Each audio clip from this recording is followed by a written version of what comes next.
赖明成，臣在。你参的什么呀？参协律郎范闲收贿赂，骄横枉法。范闲，臣在。你认罪吗？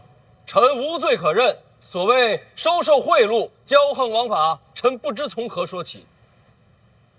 赖明成，检书司贿赂监察院一处，范闲当众受贿，人证众多，绝无虚假。认吗？哪有受贿？臣冤枉。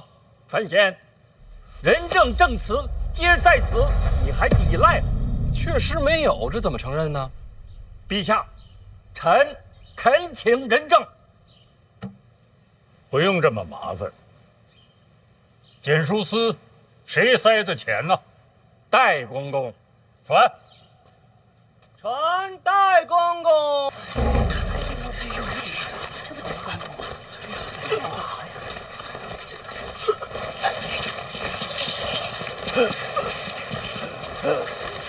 我鞋掉了，让我穿上鞋再上殿吧。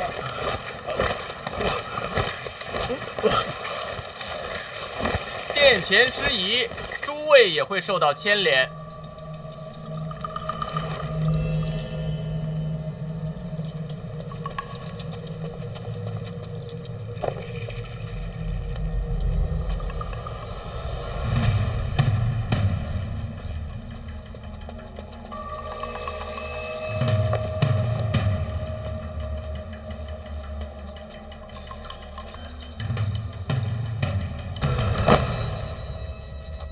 老奴拜见陛下。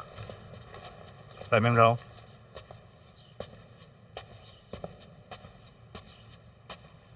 戴公公，请看。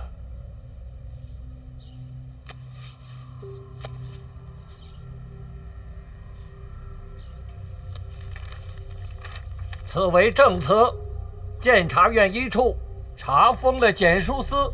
戴公公当即赶到，塞给范闲3000两银票。戴公公，此事认吗？不是这塞银票有当众塞的吗？听着就不合情理，是吧？他封了信，封了怎么知道塞的是银票啊？范闲直接拆了，他不仅拆了，而且还报了数额。此事在场之人皆亲眼所见，收钱收到了这种地步，可见范闲的气焰何其嚣张！看我干什么呀？问你呢？回话。戴公公，铁证如山，你要想清楚。戴公公，木皇不就是3000两吗？检书司隶属后宫，这点罪名动不了你。3000两，3000两只是冰山一角。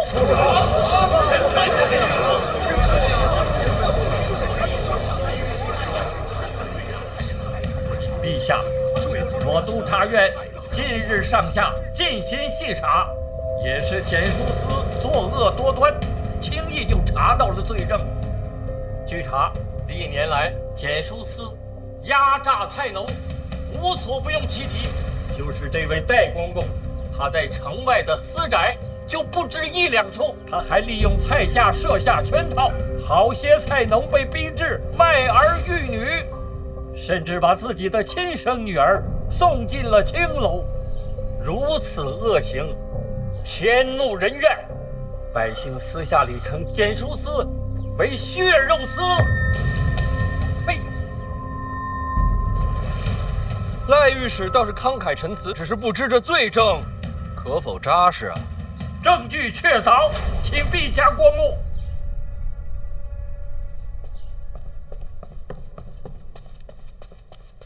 赖御史，临下，我大晋法度森严，刑部、大理寺乃至府衙各掌其职。就算臣子枉法，也该按律彻查，哪有将罪证递到陛下眼前的道理呀？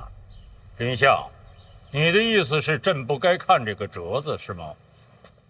陛下万圣之君，没什么看不得，只是臣领6部，有违陛下分忧之责。若烦劳陛下，长此以往，只怕6部懈怠，法令不彰。有道理，朕不该看。林相错了。第一，简书司隶属后宫，自当盛裁；第二，我督察院有弹劾百官之责，将罪证呈于陛下，不算逾越。还有第3吧？这第3，6部皆由林相辖制，简书司一案，我参了范闲。众所周知，范闲将是林相的女婿，林相理应避嫌才是。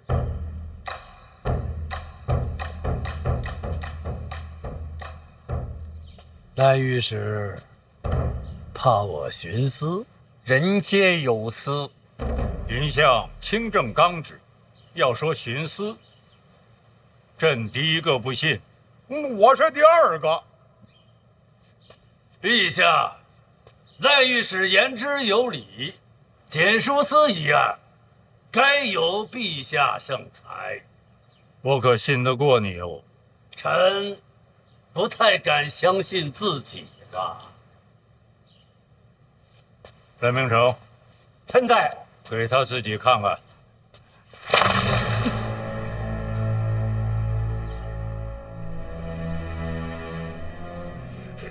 老奴错了，陛下开恩呐，老奴愿倾家荡产，将功补过。陛下，他认罪了。灰飞烟灭。押此去。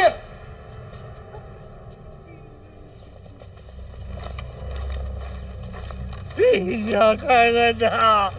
陛下开恩呐！开恩呐！陛下啊！范大人，眼见如此下场，你有何感想？这个姓戴的真不是个东西。赖御史为民除害，百姓会记住你的。到了这一步，你可认罪？我何罪之有啊？你敢说那3000两你没拿？那倒是拿了。这就是认了。哎，等等，赖御史的意思是说，这3000两我拿了，就是受贿。你敢说不是？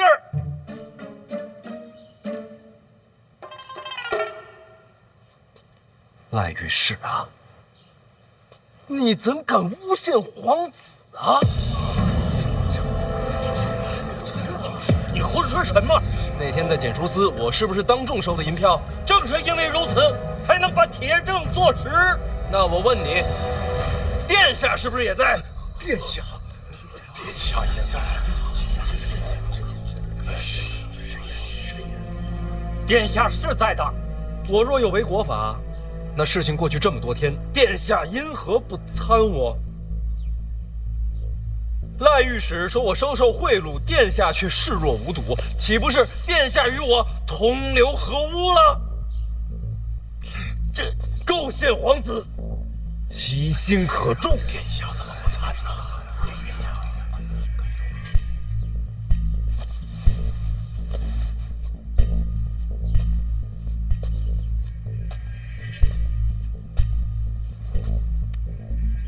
儿臣当日的确是在检书司。你看到他拿钱了？看见了，正如赖御史所言，收这3000两与国法不容，儿臣本该参范闲一本。那怎么没参呢？因为我相信你。范闲才华兴仕，入京都不久便有了诗仙之名，更是身担监察院重任，可谓是前途似锦。儿臣想来想去，又不觉得这样的人会为了3000两自毁前程。如若他私下如此，儿臣知道了必定参他一本；可他当众收钱，就有些匪夷所思了。儿臣以为他定是另有所图，因此也就试着再等等，再看看。说得好，殿下方才所说的，正是我想说的。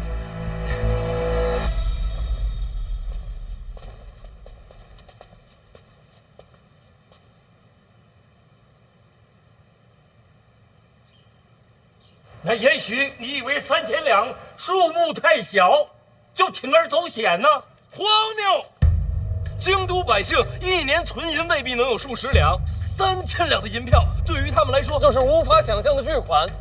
我等在朝为官，当守国法，体民情。赖御史此般言辞，真叫人心寒。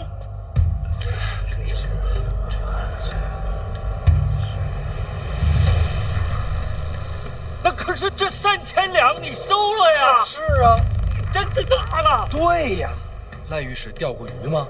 没有鱼饵，鱼会上钩吗？你故意收贿赂，是让蹇书司上钩。实不相瞒，蹇书司种种恶行，我也早就看在眼里。为国除奸这想法与赖御史不谋而合，心有灵犀，说的就是咱们俩。你们看，范大人真是巧舌如簧啊！事实就是如此啊。那你说你也在查蹇书司，可有实证？3000两银票一拿到，就转交给陈院长了。要查蹇书司的想法，也和院长说过。当真？当真，这不就成了个误会了吗？本来就是个误会。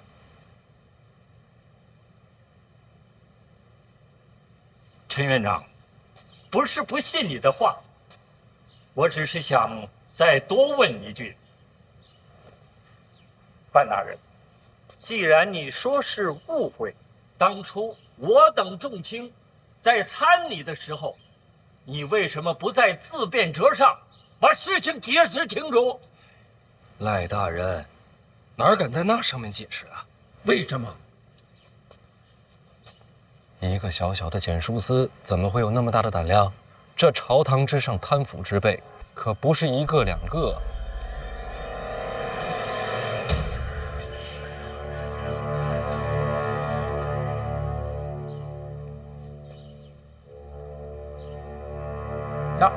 你也怀疑我们督察院？不只是督察院，下至百官，上至皇亲，我呀，谁都不敢信。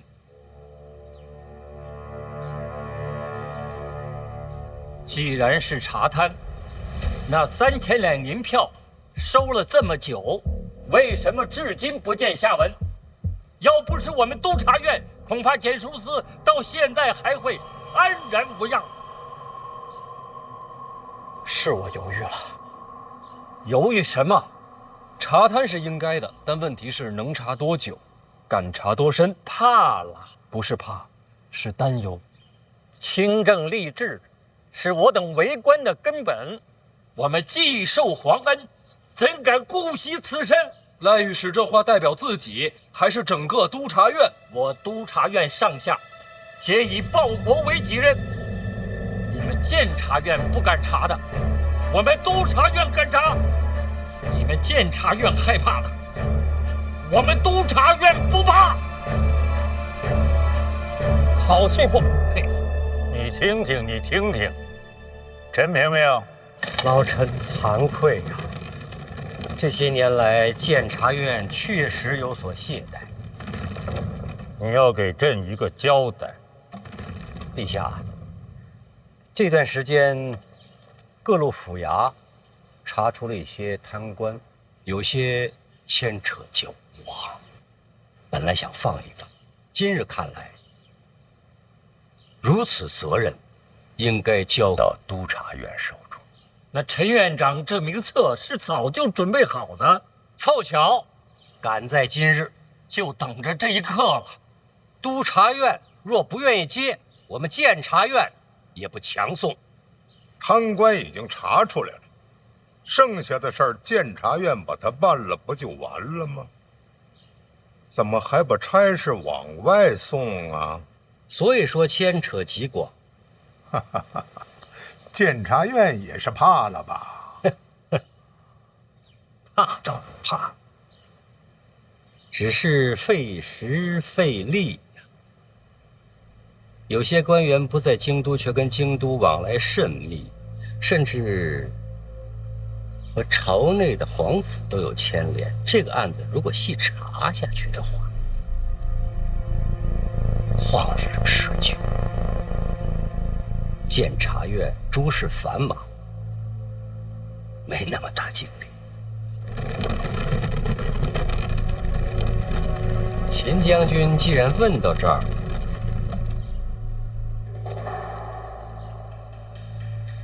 是不是要看看这个？啊，别，本人不识字，也看不懂，不看。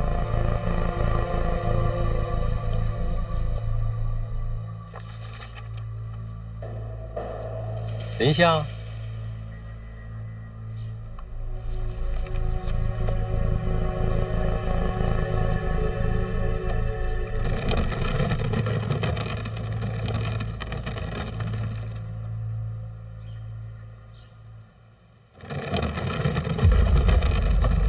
无人敢接。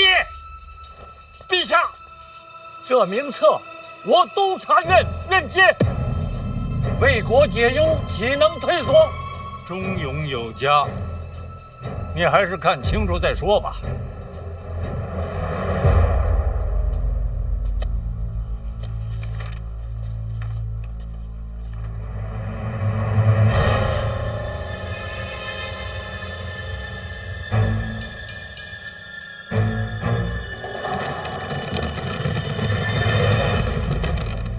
陛下，臣忍不住有话说。启禀陛下，赖御史一腔忠肝义胆，叫人心折。只是此事若真与皇子牵连，只怕赖御史撑不住这重担呐。有国法在，有何撑不住？查明真相，是还皇室清白。如果真有皇子牵扯其中，还请赖御史顾惜自身，切莫冲动。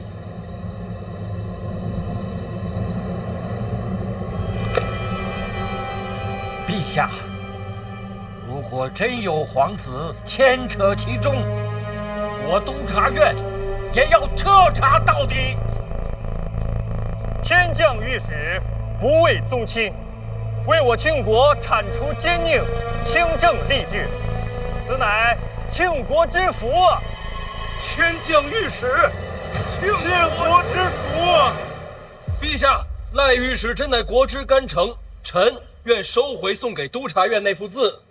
你想收回来就收回来吗？臣向督察院低头认错。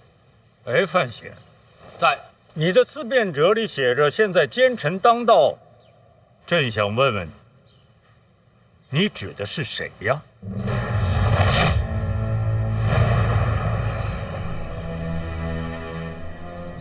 自然是天下的贪官污吏，绝不是督察院诸位御史。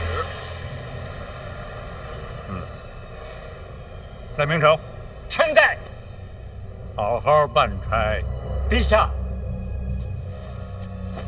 臣愿还我庆国一片云散天晴。朕很期待。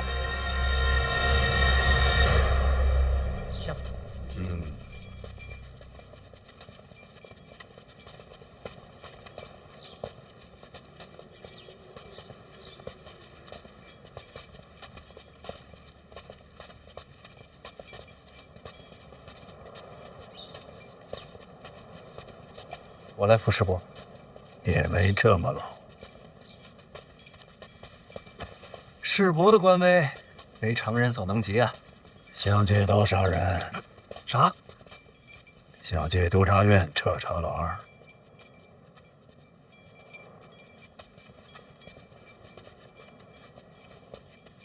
终究是瞒不过世伯。是陈萍萍教你的。我自己琢磨的。赖明成确实是把好刀，只是我确实有几点不解，想请教世伯。方才殿上站出来那几位，并非是我事先的安排。若不是他们在那儿添柴拱火，效果也不至于这么好。想知道他们是谁的人了？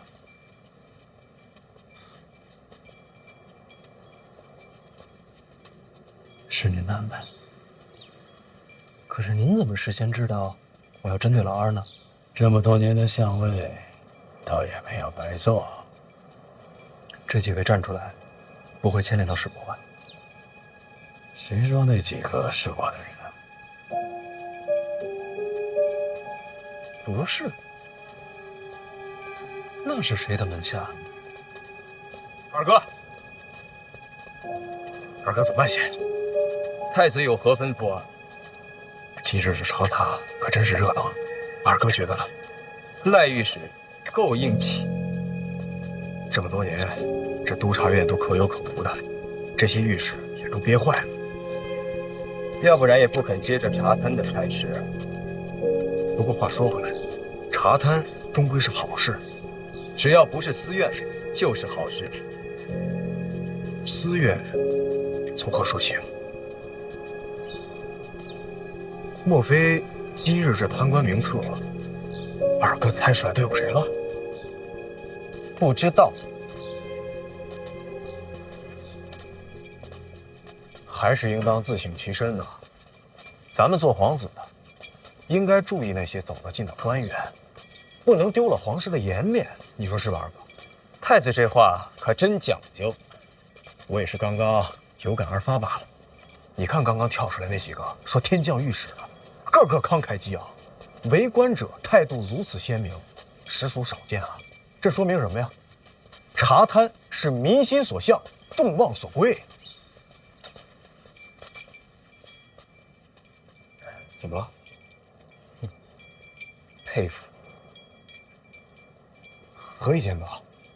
对着厨子摔碗，太子这手段犀利。什么厨子？太子教诲，臣定当谨记，一刻也不敢忘。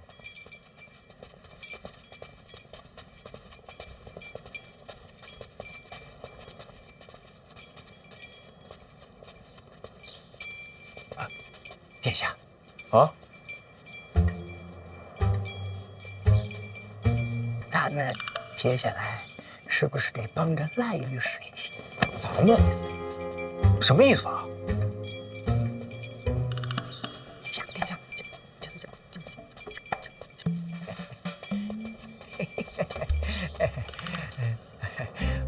我等隶属太子麾下，自当尽心竭力。等等。督察院那几个一根筋，非要自己办案，咱们看戏不就好了吗？为何要亲自下场啊？看什么？那几位，不是殿下您的意思吗？不是，你说哪几位啊？煽风点火啊，夸天降御史那几位啊？怎么就我的意思了呢？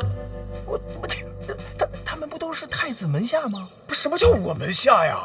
一直都是啊。那我怎么不知道呢？这就对了啊，这个投效太子者众多，就是这几位吧，职业清闲啊，没大用处。应该还没有机会和殿下见面。那几个真是我门下？千真万确啊！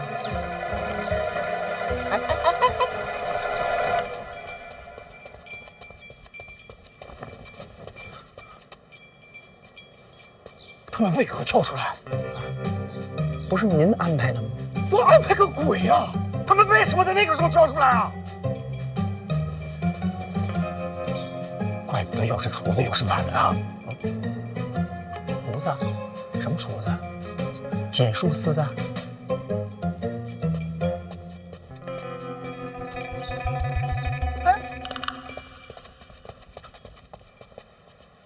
太子门下，听您的调令，操也不难。师伯厉害，没你厉害。回来这么多天了，也不去看婉儿一眼。怎么，北齐圣女不让你去？师伯，传闻可不能信啊！我跟那圣女，我跟婉儿，我的为人您是清楚的。别跟我说，跟婉儿解释去。不是我不想去见婉儿，实在是回京之后诸事繁身，一刻也脱不开身啊。要不是借口，师伯，确实有难言之隐，与北极圣女无关。他也是在等你呢。那我晚上就去看她。晚上？不是晚上，白天一有时间就去。趁我还在，抓紧上去。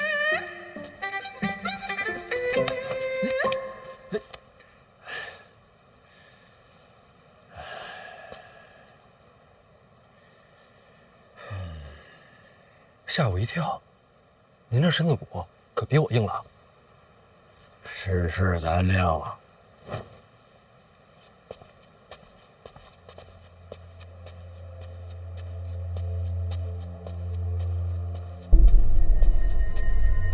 范闲这么能折腾，是不是你教的？不是，是他自己琢磨的。论他的年纪这般年轻，能有这心思也不错。自从范闲进入京都，没让人失望。你的腿没事吧？站久了腿酸，没事。没关系，以后在殿上专门给你设个座。千万别，臣受不住。范闲进范家祠堂啊，不进也好，就他的性子，先别拜了。进不进祠堂也不要紧，还是姓范。至于闯祸嘛，臣多教他。真惹了事儿，臣给他担着。陛下，你看他就是这个脾气，也就是陛下能体谅的。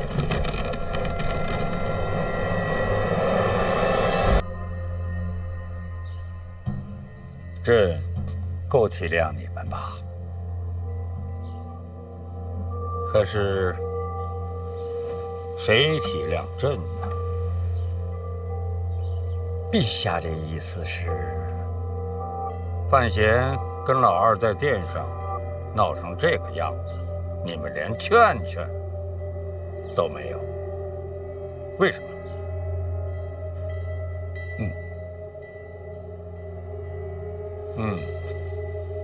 说他走私，可什么实证也没查着，转头又去查贪腐，你们来回帮腔，是查贪腐吗？你们这是在查朕的儿子，真以为我一点亲情都不念吗？我可一句话都没说，都是陈琳琳帮腔。陛下，老臣觉得，如果这个争端起了之后，不如把它闹大。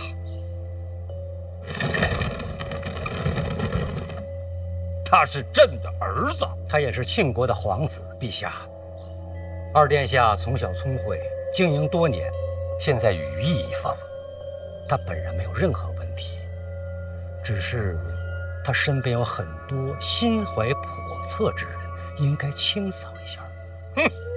清扫？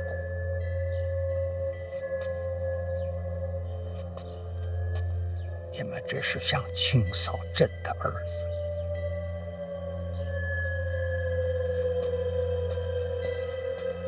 能帮陛下清理门户的只有范闲，怕就怕鸟尽弓藏。不会的，范闲聪慧，只会把别人当刀使。今日朝上你也瞧见了，太子门下煽风点火，这种争斗，范闲就不该牵扯进去。不是太子，明明是太子门下。不是太子，太子门下不是太子指使，还能是谁？庆国国法森严，朕与有容焉。什么意思？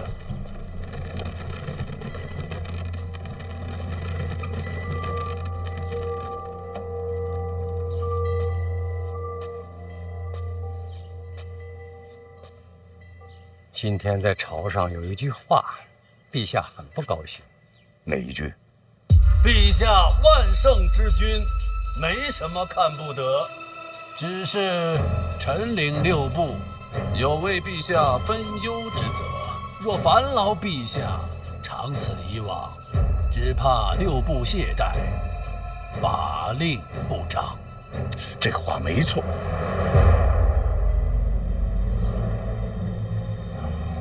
怂恿太子门下的是凌相，他想挑起皇子之争，可这么做对他有什么好处？也是想再看一看庆国未来之王是谁。这眼光未免放得太远了。不光是眼光吧，是手伸得太长。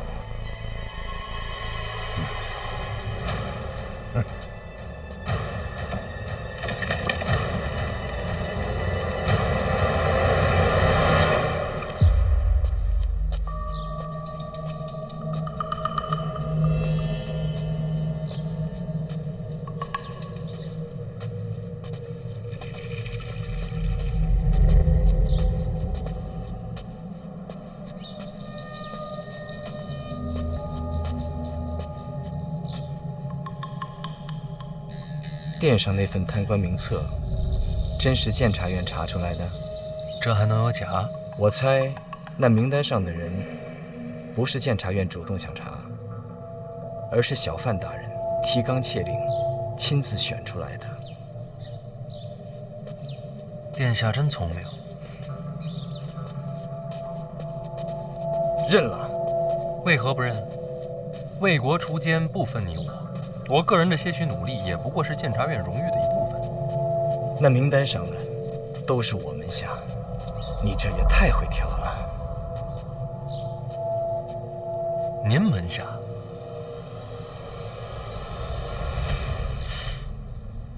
殿下恕罪。您也知道，我在京都时日不长。我斗胆问一句，这6部9司各道府衙，您个人门下究竟算是隶属哪个部门？什么编制啊？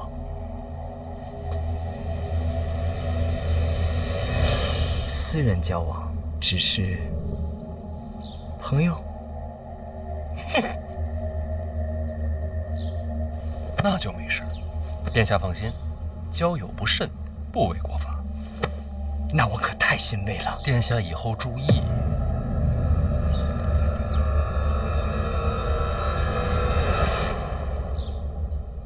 我马车在前面，陪我走一段。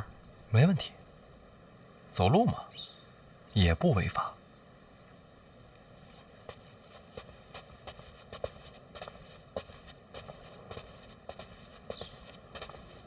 凭良心说啊，自打你来到京都，我对你一直是欣赏有加，乃至掏心掏肺。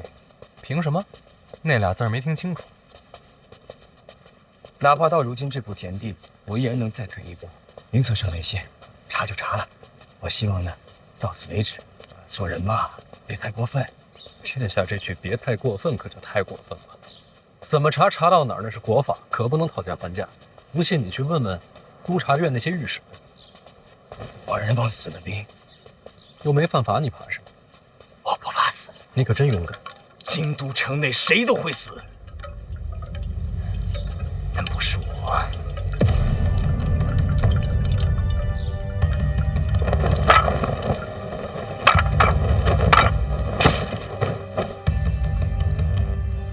殿下慎言，老活着不死的，可都长了壳。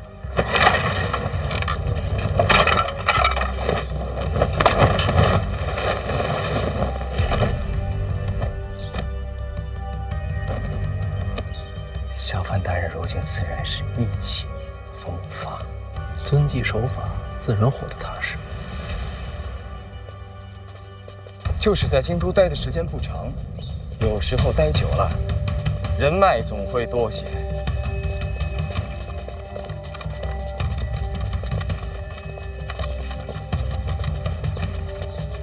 殿下说的对啊，来得晚，没人脉。不过好在范某总有些职务在身，怎么看也不是孤身一人。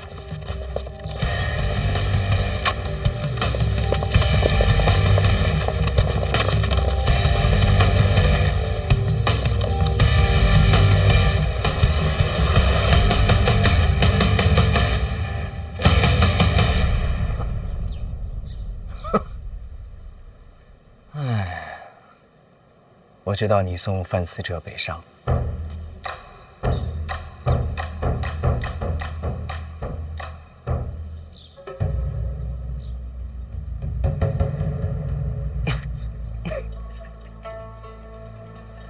殿下什么都知道，你也太狠心，天寒地冻的，怎么忍心送自家弟弟去北齐受苦？我这个人心软，见不得兄弟离散，因此就派人跟了过去。算算时间，这会儿也该把人接回来了。殿下重感情，要是交朋友再小心些，就完美了。我马车在前面，你呢就别送了。等思哲回来再聚。好走，来日方长。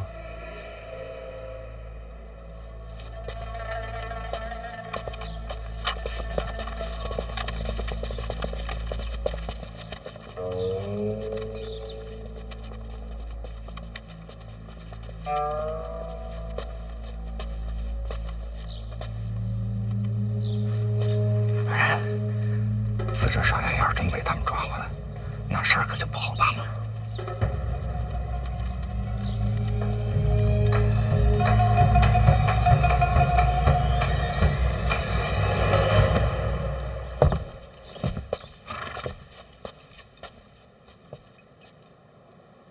叶安，在。你说的没错。什么？是得有个回应，不能示弱。该怎么做？听说抱月楼出了命案。暴玉？没有啊。这不才听说吗？属下明白了。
照名册查下来啊，京都之内钱财有问题的官吏，着实不少啊。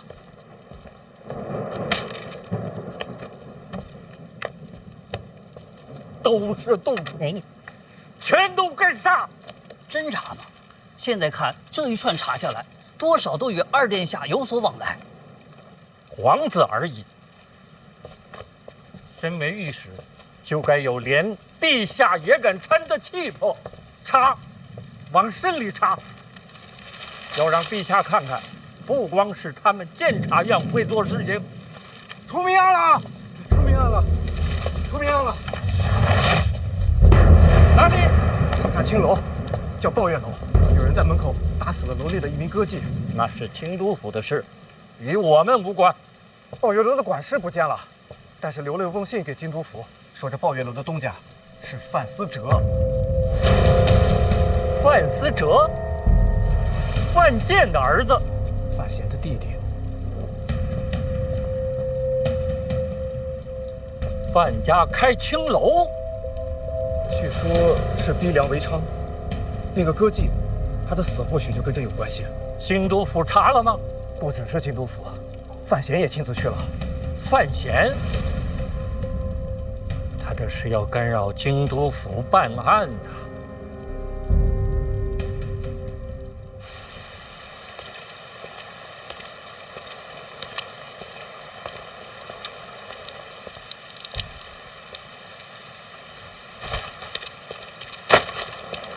大人，这人就是被活活打死的，周围很多人都看见了，仵作正往这儿赶呢，死因应该不会有偏差。还有，圆梦不见了，京都府正在查。大人，那个袁梦留了封信，说这抱月楼的东家就是范思哲，而且楼里边逼良为娼，时常打骂。这个信一样的还给京都府送了一份。死者是谁？是楼里的歌妓。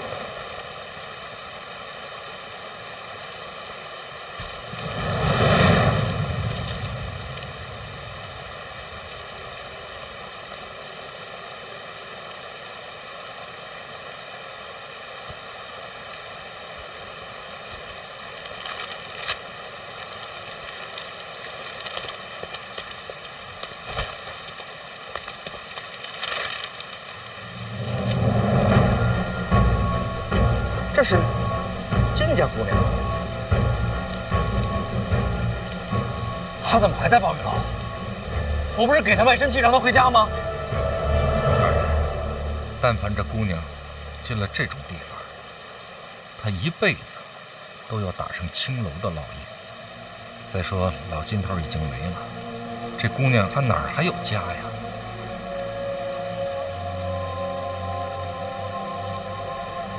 凶手，这是故意选的。大人，目睹行凶过程的护院说，那3个人进了院内，未曾询问，也未曾拣选，只是第一眼看见这位金姑娘就动手了，直到活活打死，也没问过她究竟是谁。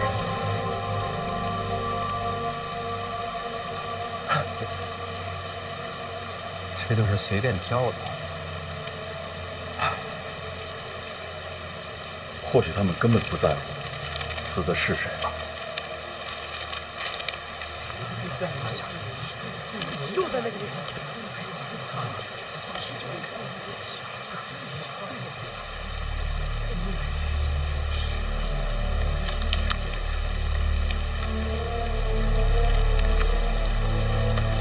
凶手呢？大人，他们行凶之后就离开了，行踪我们正在追查。别让凶手出京都。大人放心，绝对不让这些凶手逃出升天。老王，我不是让人守住抱月楼，禁止有人进出吗？守了，大人。杀人者身手过人，他们就是想让这事儿跟您扯上关系。咱是防不胜防啊！因为在他们眼里，人命就跟草芥一样，死的是谁都一样。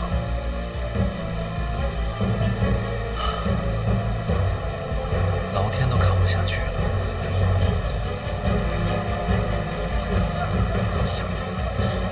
邓子越，全力追捕袁茂。是。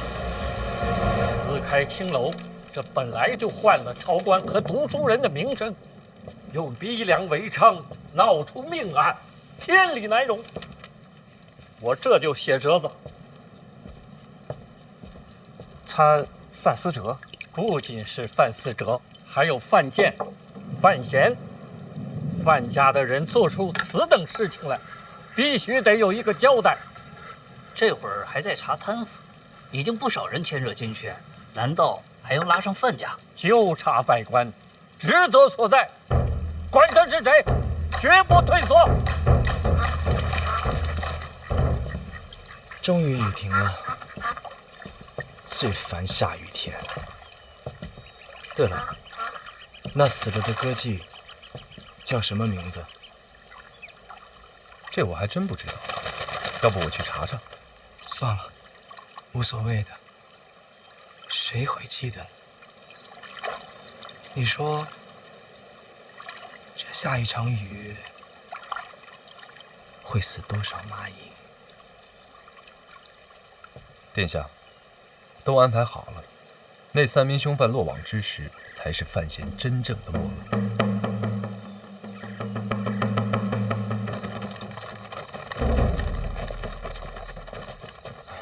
范兄，世子怎么来了？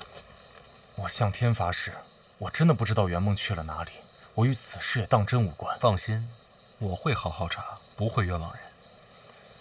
范兄，我知道你在追查此案，能不能麻烦你不要把我和圆梦的关系说出去？毕竟牵连人命，与名声有碍。范兄，你等一下，你也帮我跟若若说一声，自从赐婚之后，我再也没见过圆梦。世子，别再跟着老二了，啊！我不希望有一天亲手拿你。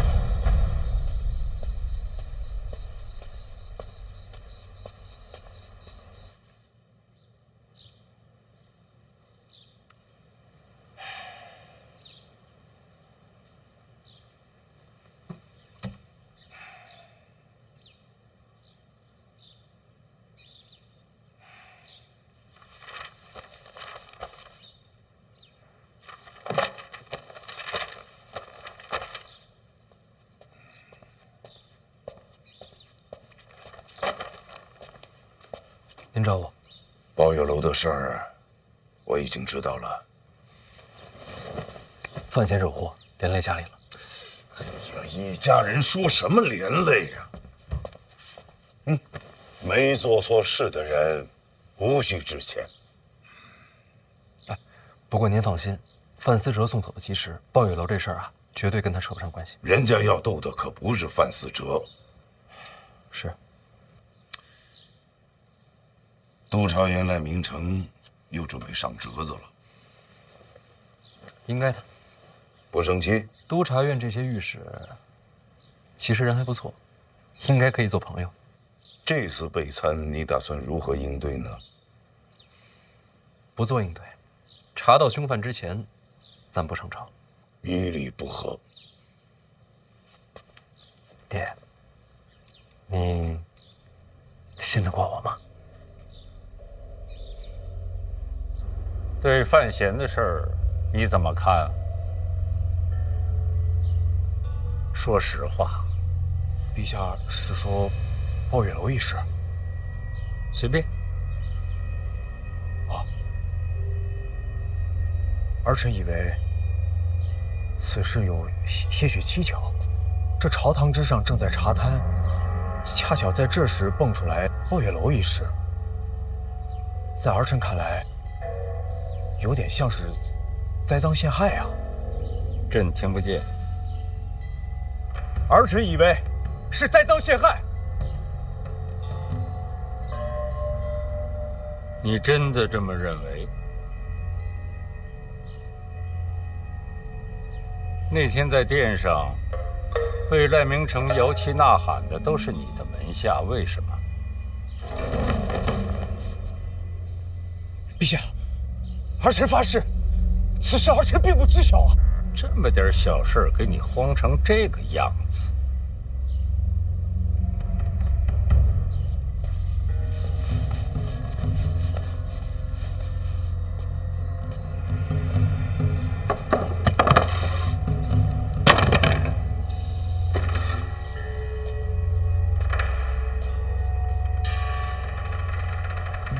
来，坐。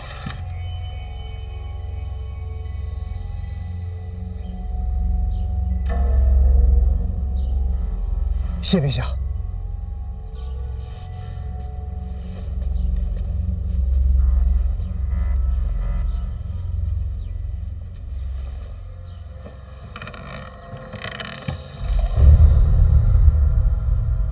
坐稳当了吗？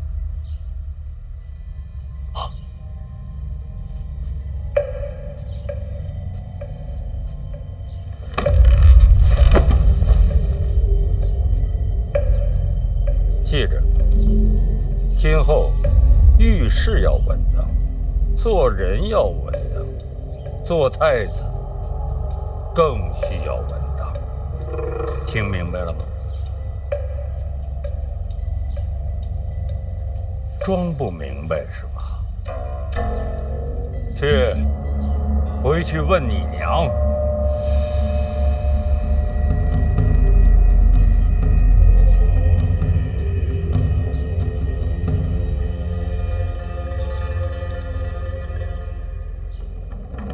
陛下让你来看我，是。但即便陛下不说，儿臣也想来探望母后。其实你来不来看我，陛下根本不在意。在陛下心里，我这个皇后，怕是连模样也记不清了。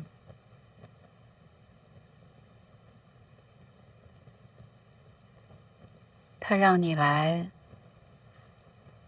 是怕你没听懂。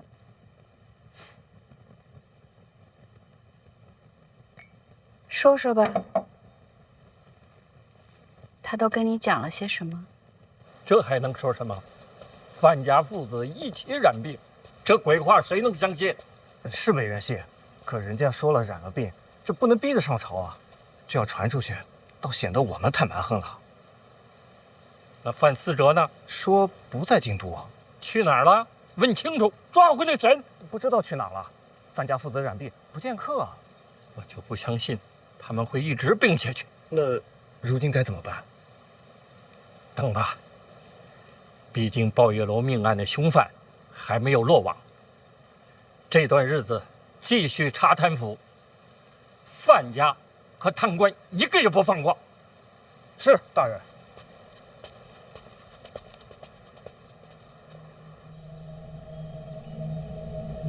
抱月楼的事，民间已经传开了。此时猜疑范家的人确实不少，只是这范闲毕竟有诗仙之名，也有不少人猜测此事另有隐情。会写诗可真好。凶犯是不是应该落网？不急，这么快落网，太刻意。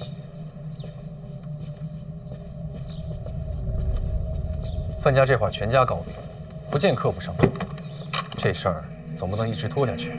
是想拖到抓到凶手吗？可染病了，得治。治病？请太医院最好的太医，走趟范府，给瞧瞧。会不会不见？染病了就不见医，听着有点不太合情理。若是查了无病，那便是欺君。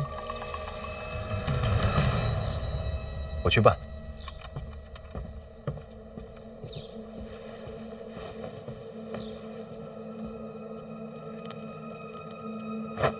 你保范家做什么？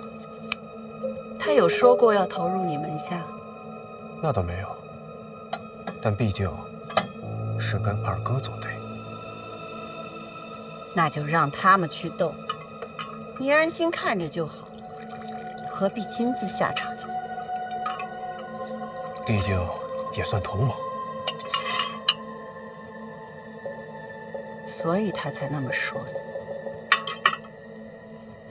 让你给个态度，是要让你看清楚他们争斗的细节；让你坐稳些，是让你哪怕看清了，也别胡乱下场，冷眼旁观，瞧他们争，超然于物外，方能以身化天机。他是在教你怎么做太子。一定要让人猜，就不能直说。天子之心，人生难测。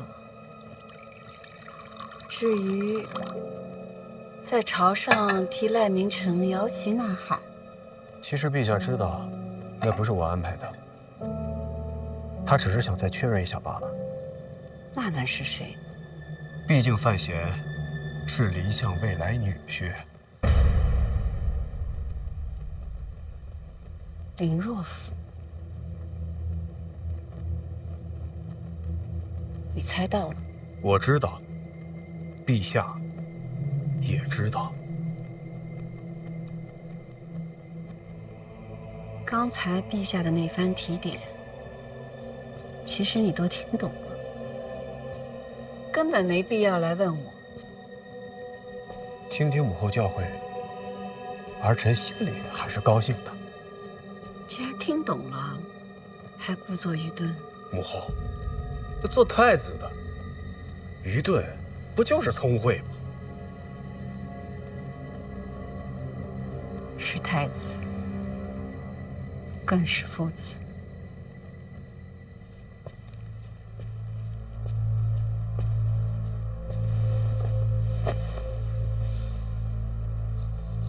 其实你很像他。误伤其类，这词儿怎么能用在这儿呢？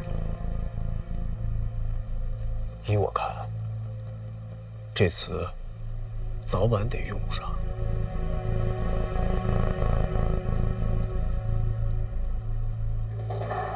难为你了。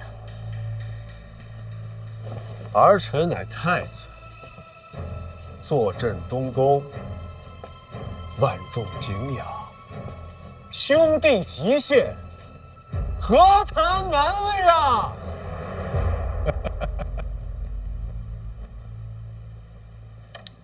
哎，老大，哎，来一个，别客气啊。大人做的这点心啊，人间美味啊！来来来，烫啊！哦，嘿，我家爸爸最爱啊！来来来，坐点吃。客气客气，不用不用。来来来来来，给我坐。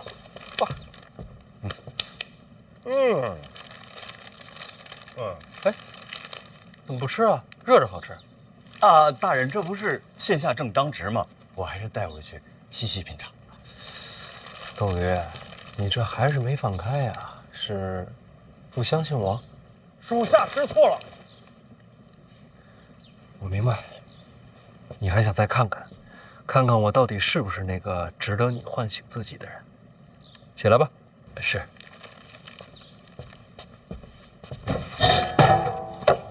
医处那边都安排好了啊，都安排好了。医处的同僚可以说是摩拳擦掌，群情激愤啊！自从您在殿廷对峙之后，大家都觉得对您的敬仰简直是无以复加。尤其是我觉得我就像找到了指路的明灯一般。敬仰的不是我，是陈院长站在我这头。我这年纪，他们敬仰不了。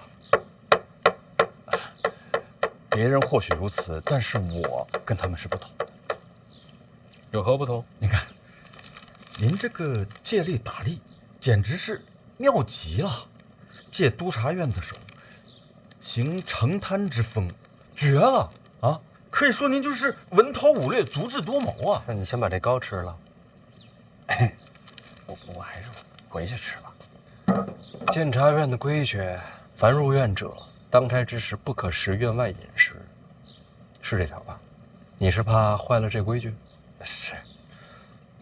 低头哈腰、恭顺圆滑这些你可全占了，却偏偏要守这么一条没人在意的规矩。邓子越，你活得挺矛盾。我是蠢，我还是回去吃啊。你呀，老王，你看看人家，我要是跟他学呀，您早得烦死我。老邓、老王都是栋梁。对。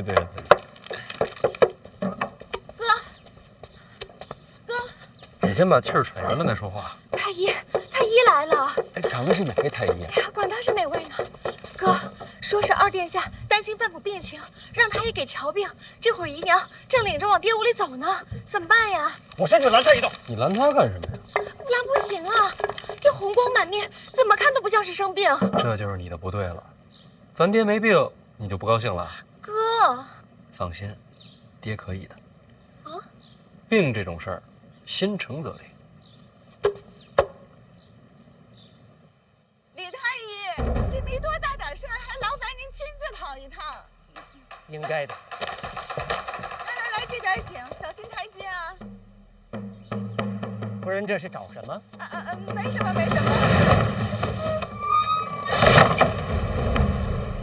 范尚书在屋里吗？在吧。我去看看。要不先喝口茶？不用，看病要紧。这也不出来拦一下，起码打个招呼。啊？没什么。我说这病啊，突然就来了，也不提前打个招呼。病来如山倒，夫人放宽心，我进去瞧瞧。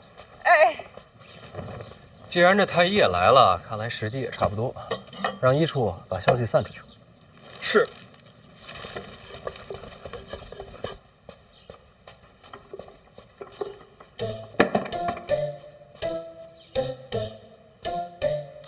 脸色这么难看，会不会绝症啊？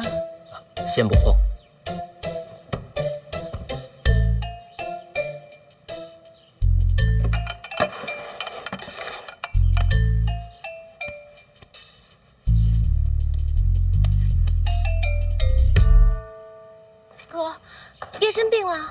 没有，身体比我都好。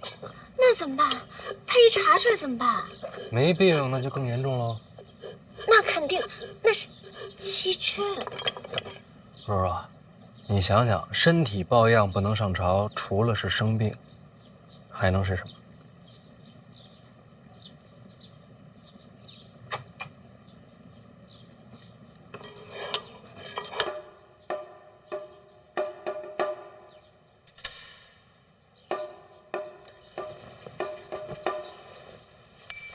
范尚书，范尚书，请把舌头伸出来看看。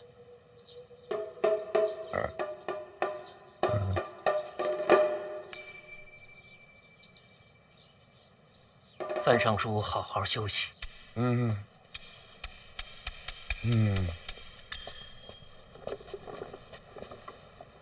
范尚书不是生病，完了而是中毒。啊！中毒？确实是中毒。中毒好啊！好糟糕。夫人该小心一些，仔细排查一下府里的可疑之人。对，有道理。走吧，我也看一下小范大人。还要看啊？来都来了。看吧。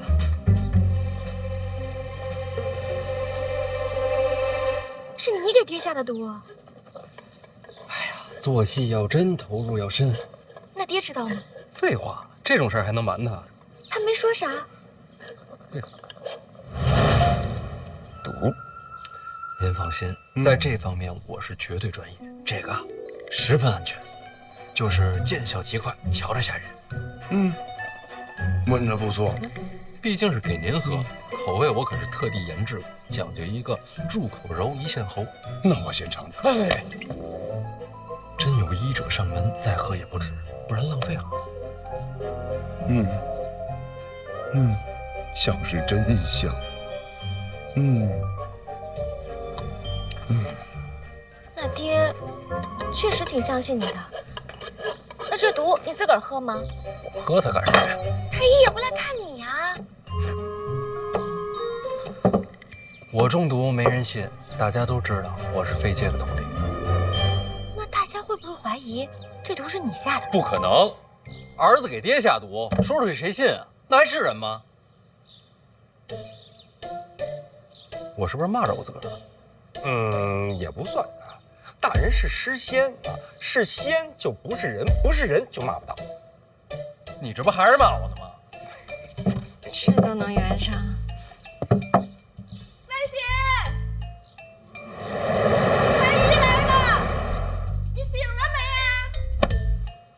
辛苦你了啊，太医！辛苦了，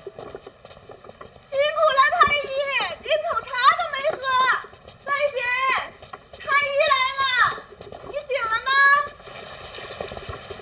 范闲啊，起来见见太医吧，过来给你看病的。范闲，范闲，夫人，不必客套。小范大人有病在身，恐行动不便，咱们还是进去吧。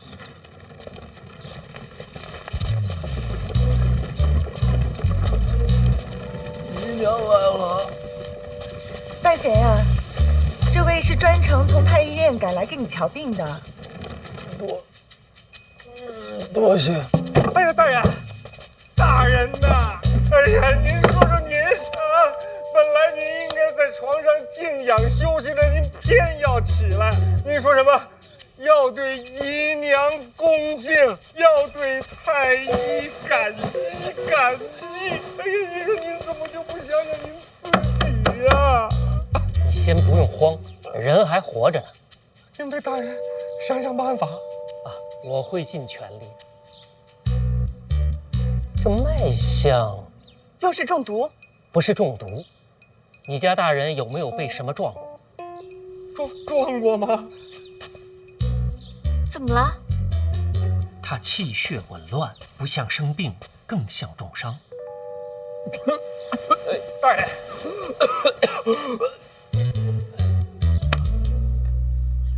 吃了吗？没吃呢。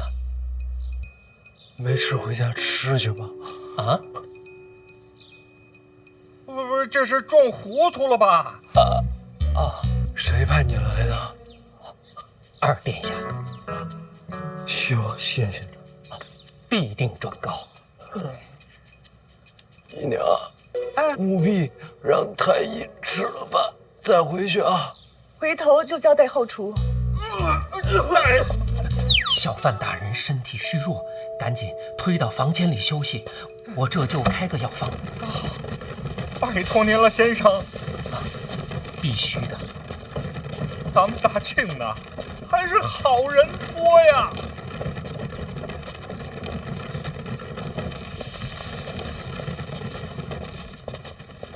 要不吃了再走？为保万无一失，咱们再来一遍。来，听说过抱月楼吗？知道，范家小公子开的，出人命那个。有人瞧着过，包月楼的管事是个圆梦啊。那可是流金河的袁大家。听说那是靖王世子的枕边人。大家记住，一定要迅速把这个消息给我传遍京都的每一个角落。兹事体大，有劳诸位了。为了大庆，为了大庆，快！时间很紧，不得有失啊！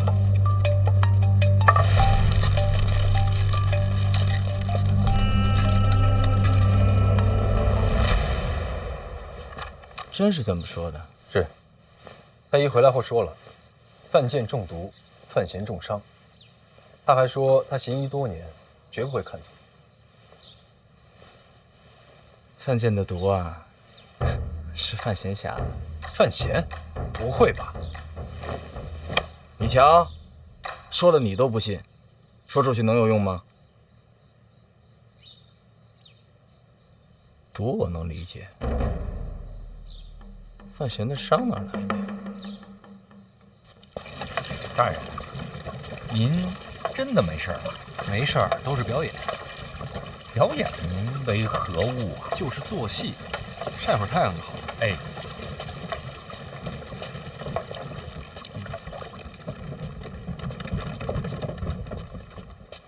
今儿怎么没太阳了？哥，这太医开的方子。方子没问题，太医是有真本事的。你是怎么骗过他的？我们学武的，装个病再容易不过了。真厉害！